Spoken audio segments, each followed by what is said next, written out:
하나님이여 나를 지켜주소서. 내가 주께 피하나이다. 내가 여호와의 주는 나의 힘이시오니 수박하는 나의 없다. 땅에 있는 성도들은 존귀한 자들이니 나의 모든 즐거움이 그들에게 있도다. 당신에게 예물을 드리는 자는 괴로움이 더할 것이라. 나는 그들이 드리는 피의 전제를 드리지 아니하며 내게서 그 이름도 부르지 아니하리로다. 여호와는 나의 성읍과 나의 자녀 소득이시니 나의 분깃을 지키시나이다. 내게 성읍으로 준 기업은 아름다운 곳에 있으며 나의 기업이 실로와 아름답도다. 나를 훈계하신 여호와를 송축할지라. 밤마다 내 양심이 나를 교훈하도다. 내가 여호와를 항상 내 옆에 모시니여 그가 나의 오른쪽에 계심으로 내가 흔들리지 아니하리로다. 아멘. 모두 자리에 앉아서 나는 예배자입니다. 함께 찬양드리겠습니다. 이 시간 예배를 위해 최연소 형제님 기도 인도하시겠습니다.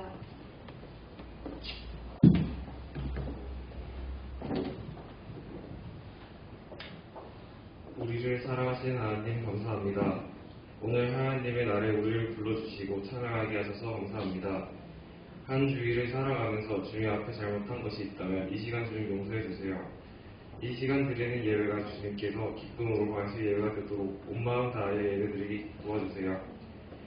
말씀을 준비하셔서 하나님의 말씀을 전해주신 목사님께 손녀와 충만함을 주셔서 주님의 말씀을 전하게 하시고 듣는 우리의 마음에 감동을 주셔서 하나님의 역사하심을 깨달아 알게 해주세요. 이 시간 온전히 주님께 드립니다. 우리가 드리는 예배 받아주세요. 이 모든 말씀 예수님 이름으로 기도드립니다. 아멘. 오늘 우리에게 주신 말씀은 갈라디아서 6장 1절에서 18절 말씀입니다. 갈라디아서 6장 1절에서 18절 말씀입니다. 다 찾으신 줄 알고 한 절씩 계속하면서 읽겠습니다. 형제들아, 사람이 만일 무슨 범죄한 일이 드러나거든 신성한 너희는 온유한 심령으로 그러한 자를 바로잡고 너 자신을 살펴보아 너도 시험을 받을까 두려워하라. 너희가 죄를 벌었으라 그리하여 그리스도의 법을 지키라. 만일 누가 아무것도 되지 못하고 된 줄로 생각하면 스스로 속임이라.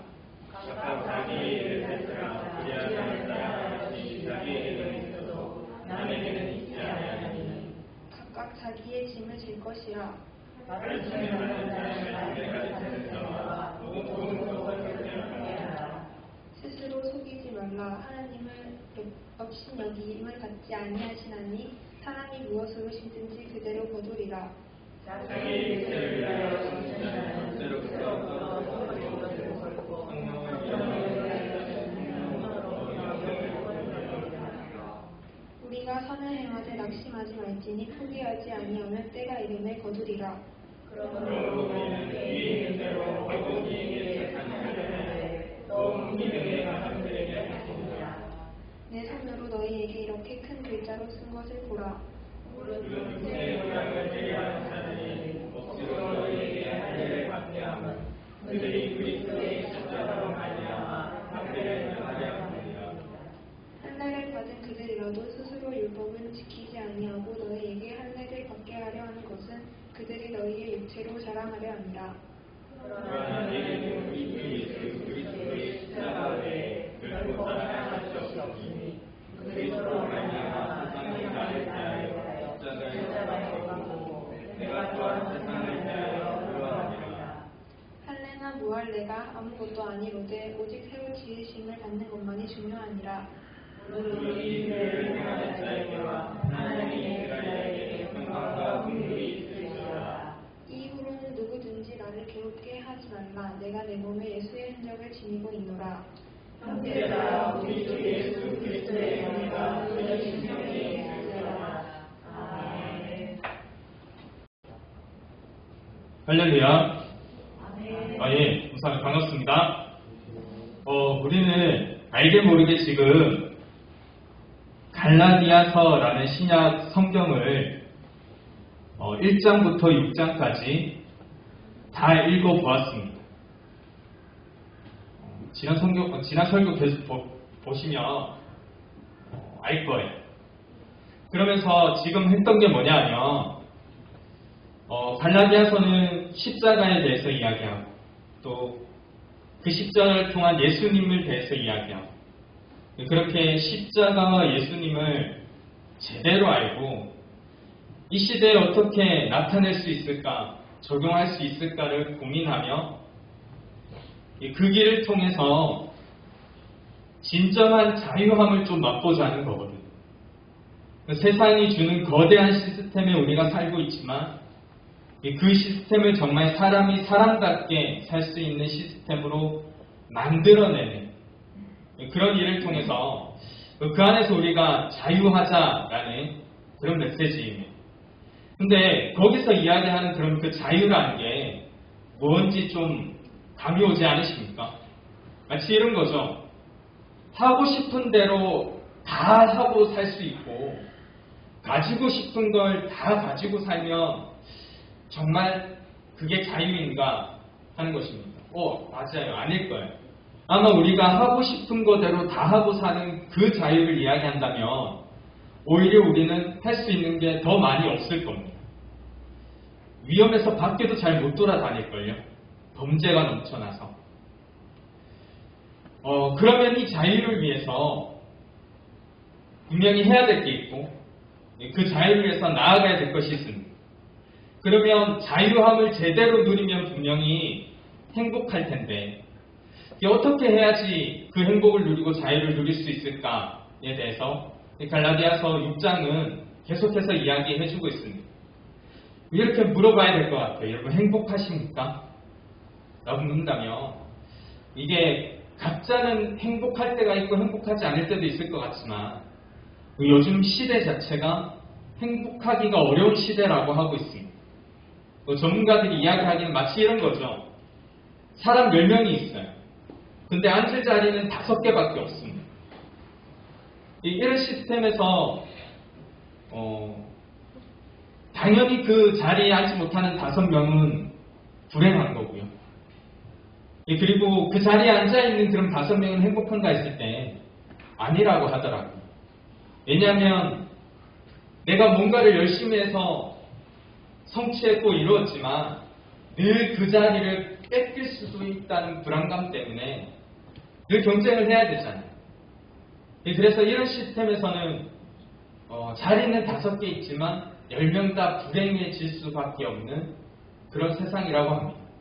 지금 우리가 살고 있는 세상.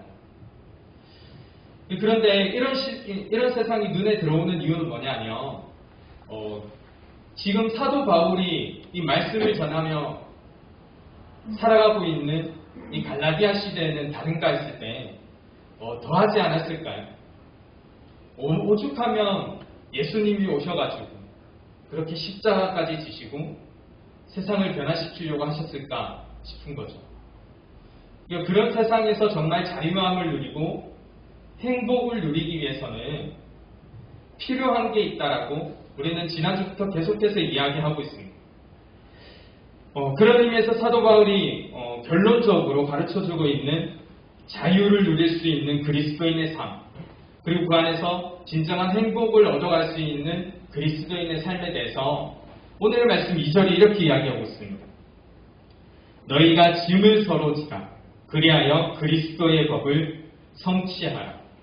지금 여기에서 이야기하고 있는 이 법이라는 단어는 헬라어 명사 노모스에서 오는 법입니다.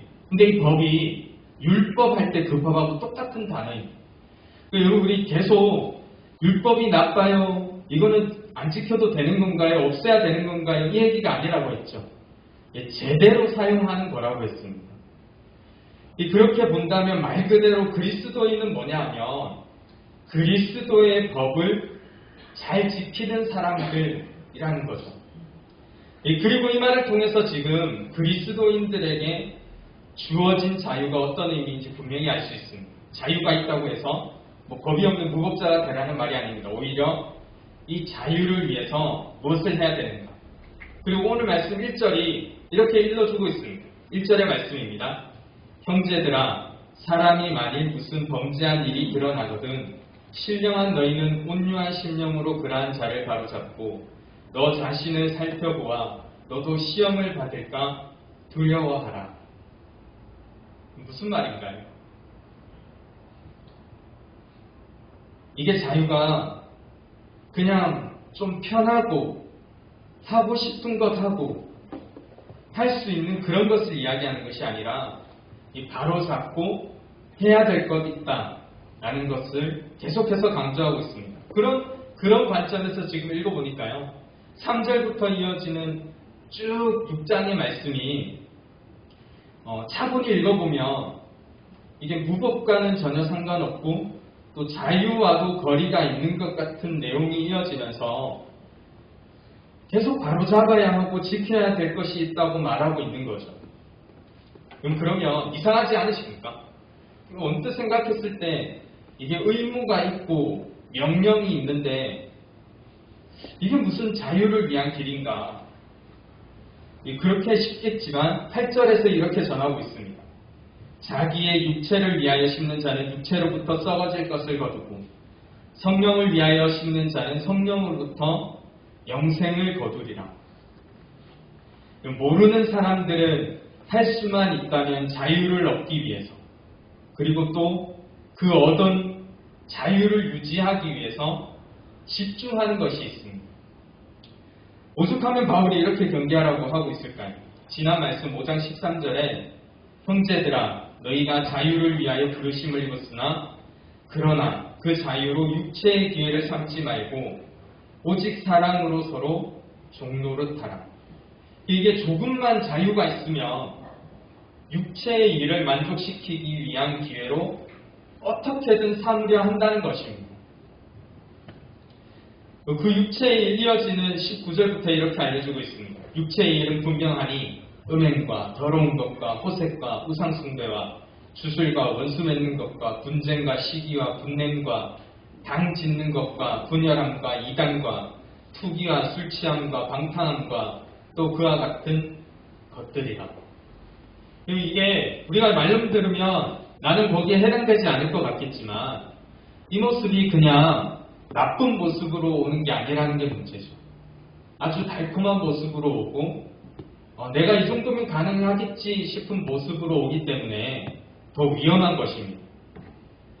그리고 성경은 분명히 이를 통해서 얻어질 것이 썩어질 것밖에 없다고 이야기하고 있습니다. 그러면서 나오는 게 성령을 위하여 심는다면 영생을 얻게 되리라 라고 읽어주고 있는 거죠. 그러면 무엇이 성령을 위한 것인가 했을 때 이런 거 아닐까요? 단순히 성령님 앞에 두고 절하고 섬기고 그런 걸 말하는 게 아니라는 거죠. 따지고 보면 이런 겁니다. 어떻게 하면 성령님을 기쁘게 할 수 있을까 하며 행하는 것. 이런 것들이 그 성령의 씨앗을 심는 모습임을 알려주고 있는 것입니다. 그리고 이렇게 심겨진 씨앗을 통해서 얻어지는 것이 성령의 열매라면 그 성령의 열매에 대해서 또한 성경은 자세하게 정리하고 있습니다. 오직 성령의 열매는 이것이니 사랑과 희락과 화평과 오래 참음과 자비와 양선과 충성과 온유와 절제니 이 같은 것을 금지할 법이 없느니라. 그 5장 23절의 말씀을 표준 세번역에서는 이렇게 번역하고 있습니다. 한번 들어보세요. 이렇게 번역해요. 온유와 절제입니다. 이런 것들을 막을 법이 없습니다. 목사님 이 말씀이 왜 집중이 되는가 하니까요. 이 말 그대로 본다면 여러분 막을 게 없을 때 그게 진정한 자유가 아닙니까?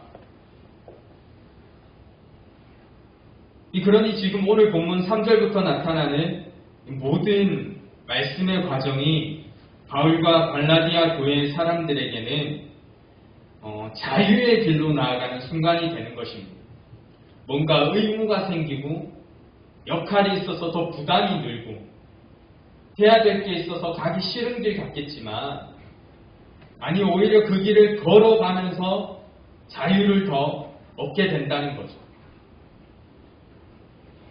쉽지는 않을 것 같습니다. 그렇지 않은가요? 말씀을 보면 지금 이 순간에도 어지럽게 하는 자들이 있기 때문입니다. 그 길은 아니야. 효과가 없을걸? 가보니까 너도 잘 안 느껴지지 않아? 눈으로 뿅 하고 안 보이잖아. 누구 하나 칭찬도 잘 안 해줘. 교회 온다고 칭찬 받았습니까 오늘? 다른 친구들한테? 아니 오히려 교회 왜 가? 라고 교회 안 다니는 친구들은 그렇게 이야기하겠죠.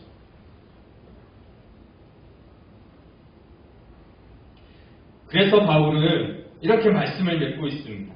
15절을, 오늘 말씀 15절을 목사님 표준 3번역으로 읽어보겠습니다. 들어보세요. 할례를 받거나 안 받는 것이 중요한 것이 아니라 새롭게 창조되는 것이 중요합니다. 오늘 말씀은 할례나 무할례가 아무것도 아니로되 오직 새로 지으심을 받는 것만이 중요하니라 라고 일러주고 있습니다. 세상이 주는 어지러움과 혼란함 속에서 성령의 씨를 심어 성령의 열매를 거두는 모습. 이게 지금 마치 창세기의 땅이 혼돈하고 공허하며 흑암이 깊음 위에 있는 그런 어지러운 세상 가운데 하나님께서 오셔서 말씀으로 세상을 창조하시고 빛이 있으라 하시고 땅이 드러나라 하시고 여러 생물들을 만드시면서 질서를 잡아 나가시잖아요. 그걸 성경은 뭐라고 이야기하고 있냐면 창세기라고 하면서 창조라고 이야기하거든요. 근데 우리가 지금 15절에 바울이 권면해 주는 말씀이 무엇이라고요? 할례를 받거나 안 받는 것이 중요한 것이 아니라 새롭게 창조되는 것이 중요합니다. 라고 일러주고 있습니다. 그러니까 그렇게 어지러운 때 하나님께서 처음지를 창조하시면서 그 모든 것들을 정리하셨던 것처럼 그 하나님의 숨결이 지금 이 갈라디아 시대와 같은 어지러움이 있는 그 시대에 임하여 그 시대의 그리스도인들이 창조되고 질서를 잡고 그 안에서 마치 에덴 동산에서 아담과 하와가 수많은 자유를 누렸던 것처럼 그 시대의 사람들이 신앙 안에서 자유를 누리길 바라고 있는 거죠. 말씀을 맺겠습니다. 한번 생각해 봅시다. 오늘날의 시대는 이 갈라디아의 시대와 다른 점이 있을까요? 목사님 말씀을 읽으면서 계속해서 가슴이 안타까운 이유는, 그리고 말씀이 집중되는 이유는 뭐냐면 이 시대에 지금 살아가고 있으면서 어려움을 느끼고 억울함을 경험하고 그리고 탈출구를 찾지 못해서 구원을 바라보는 이 사람들에게, 이 사람들의 환경이 지금 오늘을 살아가고 있는 수많은 사람들에게도 그대로 적용될 수 있지 않을까 싶은 생각 때문입니다. 억울함이 있고 열심히 노력하는데도 그 노력이 어디로 흘러가는지 모르겠고 이 길이 정말 맞는 길인지 확신보다는 불안이 들 때가 더 많고, 불안 사회라고 하잖아요. 오죽하면. 그리고 땀과 노력이 정말 인정받는 건가 싶은 그런 세상에서 구원조차 희미해지는 그런 느낌입니다. 구원은 도대체 뭐지? 그리고 어디로 가야 정말 길이 있는 걸까라고 고민이 된다면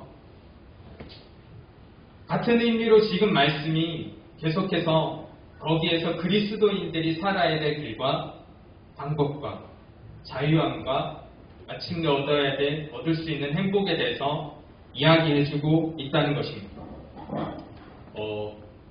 해야 될 것이 있습니다. 그리고 걸어가야 될 것이 있습니다. 그건 의무나 멍해가 아니라 진정한 자유함을 누리고 사람이 마땅히 누려야 할 행복을 누릴 수 있는 그 길이 될 것입니다. 그리고 그 길을 걸어갈 때 그 길은 나 혼자 걸어가는 길이 아니라 함께 걸어가는 길이고, 정말 중요한 건 그렇게 그 길 위에 하나님의 숨결이 그 갈라디아 시대와 같은 어지러움이 있는 시대에 임했던 것처럼 오늘 우리 시대에도 임하여 창조의 질서를 잡아간다며 에덴 동산이 좋다고 늘 성경이 이야기하잖아요. 그 동산에서 계속 살면 좋겠다라고 생각해 본 적 있지 않으십니까? 그런 세상이 된다는 거죠. 선악과는 없겠지만 우리가 발가벗고 살지는 않겠지만 그렇게 하나님의 창조 질서가 잡혀 있는 세상, 그곳에서 사는 것, 이게 진정한 자유 아닐까 하는 것입니다. 갈라디아서를 이야기하며 자주 이야기했던 것 같습니다. 같이 갔으면 좋겠습니다. 그래서 함께 했으면 좋겠습니다. 왜냐하면 그것이 정말 좋은 곳이기 때문입니다. 기도드리겠습니다. 사랑과 은혜가 충만하신 아버지 하나님,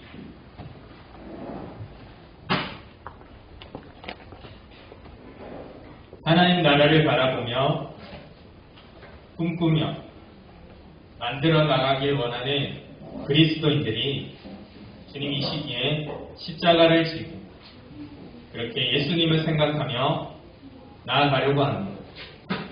주님께서 함께 하셔서 천지가 창조될 때에 임했던 그 숨결이 우리 시대에 나의 삶에도 임하여 주셔서 그렇게 혼란함이, 어지러움, 아픔이, 답답함이, 깜깜함이 빛이 되고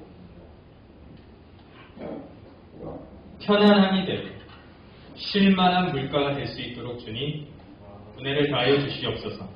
그 길을 위해 걸어가고 있는 주님의 도구들에게, 자녀들에게 주님 또한 은혜를 허락하여 주시고 시대에 쓰러지지 않고 실수가 실패가 있을지언정 함께 그 길을 위해서 걸어갈 수 있는 거룩한 공동체 될 수 있도록 주님 또한 함께하여 주시옵소서.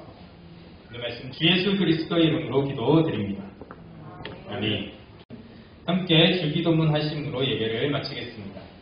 하늘에 계신 우리 아버지, 아버지의 이름을 거룩하게 하시며 아버지의 나라가 오게 하시며 아버지의 뜻이 하늘에서와 같이 땅에서도 이루어지게 하소서. 오늘 우리에게 일용할 양식을 주시고 우리가 우리에게 잘못한 사람을 용서하여 준 것 같이 우리 죄를 용서하여 주시고 우리를 시험에 빠지지 않게 하시고 악에서 구하소서.